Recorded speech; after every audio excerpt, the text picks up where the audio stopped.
دیکھیے ایک چیز یاد رکھیں کہ دنیا کے مال کو حاصل کرنا برا نہیں ہے. دنیا کے مال کو اس نیت سے حاصل کرنا کہ ہمیں اور ہماری اولادوں کو کسی کے آگے ہاتھ پھیلانا نہ پڑے، اس نیت سے مال حاصل کرنا یہ عین عبادت ہے. اور مال کو حاصل کرنا اس لیے بھی ضروری ہے کہ خود رب کریم نے تعلیم دی ہے، ربنا آتنا فی الدنیا حسنہ، کہ تم رب سے یہ دعا مانگو کہ اللہ تو مجھے دنیا کی اچھائی عطا فرما. دنیا کی بہت ساری اچھائیوں کا حصول مال پر بھی موقوف ہے. اس لحاظ سے مال کو حاصل کرنا یہ جرم نہیں ہے، یہ قابل مذمت نہیں ہے. مگر ہاں اس طریقے سے مال کے پیچھے بھاگنا کہ پھر انسان خدا فراموش ہو جائے، انسان خود فراموش ہو جائے، انسان رشتوں کا پاس نہ رکھے، انسان دوسروں کی ضرورتوں کا خیال نہ رکھے، اس کے دل و دماغ میں مال کی محبتیں اس طرح سے بیٹھ جائیں کہ صرف مال اکٹھا کرنے پر لگ جائے، اس کے ریشے اور رگوں میں محال مال کی محبت دوڑنے لگے اور صرف دنیا کے پیچھے ہی بھاگتا رہے، تو یاد رکھ لیجئے یہ قابل مذمت بھی ہے اور انسان کی شخصیت کو بڑھنے اور سنورنے سے سب سے بڑی رکاوٹ ہے. اس لحاظ سے اگر ہمیں یہ چاہیے کہ ہم اللہ کی دی گئی صلاحیتوں کو، ظاہری اور باطنی خوبی اور خصلتوں کو بروئے کار لے کے لا کر اپنی شخصیت سازی کریں، ایک مضبوط اور مستحکم انسان بنے، تو سب سے اہم ضروری چیز ہے کہ مال کی محبت سے بچے، مال کے پیچھے نہ بھاگے. اور ایک بات یاد رکھیں کہ مال یہ فتنہ ہے، یہ آزمائش ہے. قرآن کریم میں فرمایا گا انما اموالکم و اولادکم فتنہ. اے لوگوں، تمہارے مال، تمہاری اولاد تمہارے لیے فتنہ ہے، یہ آزمائش ہے. اور اکثر آپ نے دیکھا ہوگا کہ لوگوں کے پاس جب مال آ جائے تو اس کے حقوق ادا کرنے میں ناکام ہو جاتے ہیں.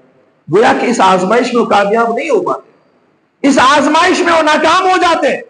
بلکہ مال کا تو حال یہ ہے کہ آقائے کائنات علیہ الصلوۃ والسلام نے فرمایا کہ اِنَّ لِكُلِّ أُمَّةٍ فِتْنَةٌ وَفِتْنَةُ أُمَّتِي الْمَالِ، کہ اللہ کریم نے دنیا میں آنے والی ہر امت کے لیے ایک فتنہ پیدا کیا اور ایک آزمائش کی راہ بنائی ہے، اور میری امت کے لیے جو فتنہ اور آزمائش ہے وہ مال ہے.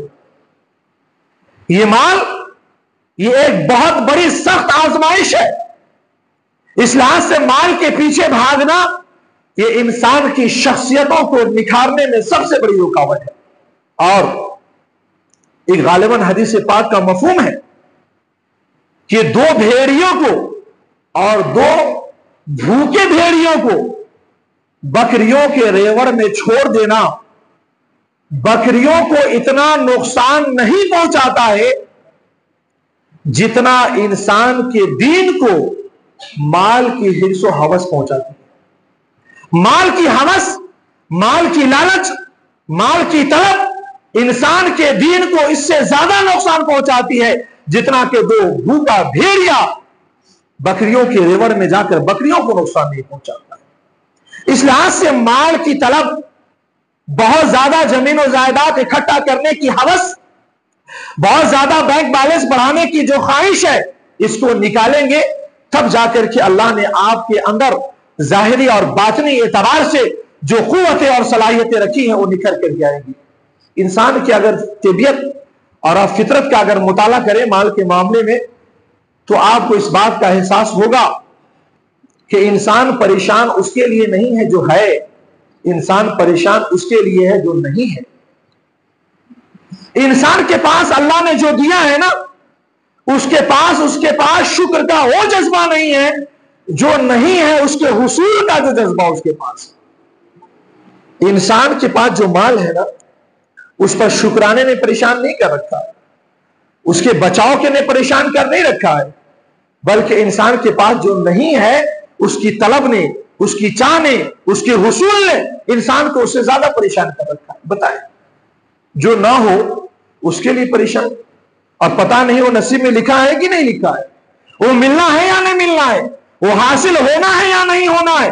ایک ایسی چیز کے لیے ہم نے اپنے آپ کو پریشان کر رکھا ہے اور اپنی شخصیت سازی کے لیے ہم نے اس چیز کو رکاوٹ بنا رکھی ہے جو چیز ہمارے پاس ہے ہی نہیں، اور جو ہے اس پر شکر کا جذبہ نہیں، اسی پر رب کریم کا شکرانہ ادا کرنے کا جذبہ نہیں۔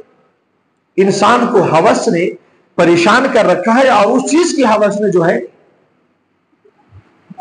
بادشاہ نے اپنے وزیر سے پوچھا تھا کہ کیا بات ہے، یہ میرے خدام، یہ غریب افراد، یہ زمین پر کہیں بھی سو جاتے ہیں اور بڑی گہری نیند میں سو جاتے ہیں،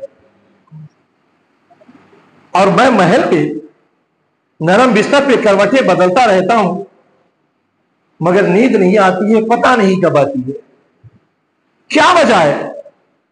تو کسی عقل مند وزیر نے جواب دیا تھا کہ حضور، آپ کو جس چیز نے پریشان کر رکھا ہے اور آپ کو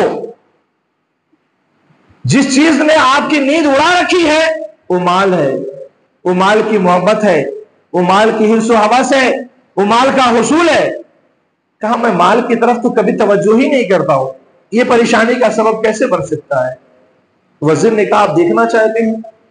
بلائیے ایک اس غریب کو جو زمین پر بھی بڑے آرام سے سو جاتا ہے اور یوں ہی خاک پر بڑی سکون کی نیند لیتا ہے، اسے بلا لیجیے۔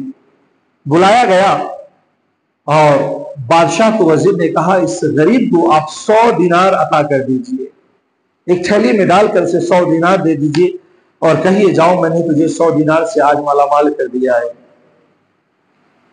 وزیر نے 100 دینار ایک تھیلی میں بھرے اور اس میں سے 1 دینار نکال کر کے آہستہ سے اپنے جیب میں ڈال دیا، اور 99 دینار یہ کہہ کر کے بادشاہ کے ہاتھ میں دے دیے کہ اسے کہیے کہ یہ 100 دینار ہے اور میں نے تجھے ہبا کر دیا ہے۔ وہ فقیر بڑی خوشی سے اپنے گھر یہ سوچ کر تھیلی لے کر پہنچا ہے کہ اس کے اندر 100 دینار ہے۔ بیوی بچوں کو خوشخبری سناتا ہے کہ آج بادشاہ نے 100 دینار مجھے عطا کیے ہیں، 100 دینار دے کر مجھے خوشحال اور مالدار بنا دیا ہے۔ مال کو زمین پہ گراتا ہے، بیوی گنتی ہے تو معلوم ہوتا ہے کہ اس میں 99 دینار ہے، بچے گنتے ہیں معلوم پڑتا ہے کہ 99 دینار ہے، پھر خود گنتا ہے تو معلوم یہ ہوتا ہے کہ 99 دینار ہے۔ 1 دینار گیا تو کہاں گیا؟ 1 دینار کم ہوا تو کیسے ہوا؟ بچے بھی مشورہ دے رہے ہیں، بیوی بھی مشورہ دے رہی ہے کہ ہو سکتا ہے کہ راستے میں آپ نے گرا دیا ہو۔ کہا محفوظ تھیلے میں رکھا تھا، یہ کیسے گر سکتا ہے؟ ممکن نہیں ہے۔ لہذا وہ 1 دینار جو کم تھا اس نے اس غریب کے بیوی بچوں کے ساتھ رات کی نیندیں اڑا دی۔ صبح بادشاہ کے دربار میں اسے بلایا گیا، حاضر کیا گیا تو بادشاہ نے کہا تمہاری آنکھیں لال کیوں ہیں؟ کہا حضور رات بھر سو نہیں سکا، وجہ یہ ہے کہ آپ نے کہا تھا کہ 100 دینار دے رہا ہوں مگر آپ نے 99 دینار دیے، 1 دینار کم تھے۔ وزیر نے کہا حضور دیکھیں 99 دینار کے شکرانے نے اسے سلایا نہیں، 1 دینار جو اس کی ملکیت نہیں، 1 دینار جو اس کے پاس نہیں، 1 دینار جو اس نے پایا نہیں، 1 دینار جس کا حصول ہے اس کے لیے اس نے راتوں کی نیندیں اڑا دی۔ مسلمانوں ہمارا بھی حال یہ ہے کہ اللہ نے جو نعمتیں عطا فرمائی ہے اس پر شکرانے کا جذبہ نظر نہیں آتا ہے، اس پر قدردانی کا جذبہ نظر نہیں آتا ہے۔ جو ہمارے پاس نہیں ہے پتہ نہیں وہ ملے یا نہ ملے، جو حاصل ہو یا نہ ہو، آج ہم اس مال کے لیے اپنے آپ کو پریشان کر رکھا ہے، ہم نے ذہنی سکون اس کے لیے غارت کر رکھا ہے، ہم نے قلبی اطمینان کو چھین رکھا ہے۔ یاد رکھے کہ انسان کے اندر اللہ نے ظاہری اور باطنی اعتبار سے بڑی خوبیاں رکھی ہے، بڑی صلاحیتیں رکھی ہے۔ سیرت رسول کی روشنی میں ہماری ایک بڑی ذمہ داری ہے کہ ہم اپنی ظاہری صلاحیتوں کو نکھارے، ہم اپنی باطنی صلاحیتوں کو نکالے، اپنے آپ کو ایک بہترین انسان بنائے، اپنی ذات کو شخص کے دائرے سے نکال کر شخصیت کے دائرے میں لائے۔ اور اس کے لیے سب سے پہلا اصول اور یہ قانون یہ ہے کہ دنیا کی محبتوں کو دلوں سے نکالے، دنیا کے پیچھے نہ بھاگے۔ جب تک دنیا کے پیچھے بھاگتے رہیں گے، دنیا کی حرص و ہوس کے پیچھے بھاگتے رہیں گے، یاد رکھ لیجئے اللہ کی عطا کردہ ظاہری اور باطنی نعمتوں کو نکھارنے سے آپ محروم رہیں گے۔ عالم تو یہ ہے کہ الہاکم التکاثر حتی زرتم المقابر، اے لوگوں، تمہیں کثرت مال نے اس قدر پریشان کر رکھا کہ حتیٰ زرتم المقابر، یہاں تک کہ تم اپنی قبروں میں پہنچے۔ انسان دن رات مال مال مال کے حصول، بڑے حیران ہو جائیں گے آپ۔ ایک انسان اچھا کما کر اچھے مکان میں رہتا ہے، مگر پریشان یہ ہے کہ ایک اور دوسری بلڈنگ کھڑی کر دی جائے، چاہے سود پہ پیسہ لینا پڑے تو لیں گے، قرض لینا پڑے تو لیں گے۔ بتائیے کس چیز نے پریشان کر رکھا ہے؟ جبکہ اللہ نے جو نعمت عطا فرمائی ہے اسی کو سنبھالے اور شکرانہ ادا کرے، تو کیا یہ کم تھا؟ جو چیز نہیں ہے اس کے لیے آپ نے اپنے آپ کو پریشان رکھا ہے۔ خواہشات، ہوس، مال کا حصول، اور پتہ نہیں کہ یہ مال بھی کوئی کام آئے یا نہ آئے۔ یہ دنیا ہے ہی کتنی جس کے لیے اپنے آپ کو پریشان کر رکھا ہے۔ اس لحاظ سے شخصیت سازی، بہترین انسان بنانا اپنے آپ کو، اور اللہ نے ظاہری اور باطنی جو صلاحیتیں آپ کے اندر رکھی ہے اس کو نکھارنا، یہ آپ کی ذمہ داری ہے۔ اور اس ذمہ داری کو ادا کرنے کی سب سے پہلی وجہ جو ہوگی وہ یہ ہے کہ آپ مال کے پیچھے، دنیاوی دولت، یہ اللہ والوں کو دیکھیں نا، سب کچھ ٹھکرا دیا تو خدا نے سب کچھ لا کے قدموں میں ڈال دیا۔ اپنے آپ کو دنیا سے بچایا تو آج ساری نسلوں کے قدموں میں اللہ نے دنیا کو ڈال دیا ہے۔ اللہ اتنا عظیم صلہ عطا فرماتا ہے چیز کا۔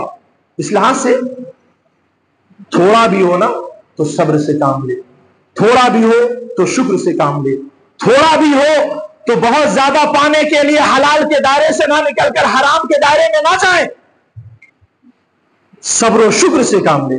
یہ آپ کی شخصیت کو بہتر نکھارے گا، یہ آپ کی ذات کو بہتر بنائے گا۔ آپ کے اندر جو اللہ نے صلاحیتیں رکھی ہیں وہ صلاحیتیں زمانہ کو متاثر کرتی ہوئی نظر آئے گی، آپ کو سماج میں عزت دیتی ہوئی نظر آئے گی، آپ کو سماج میں وقار دیتی ہوئی نظر آئے گی، آپ کو سماج میں ایک بہترین حاکم اور فیصلے کے طور پر داخل کرتی ہوئی نظر آئے گی۔ ضرورت اس بات کی ہے کہ دنیا کی حرص و ہوس سے بچائیں۔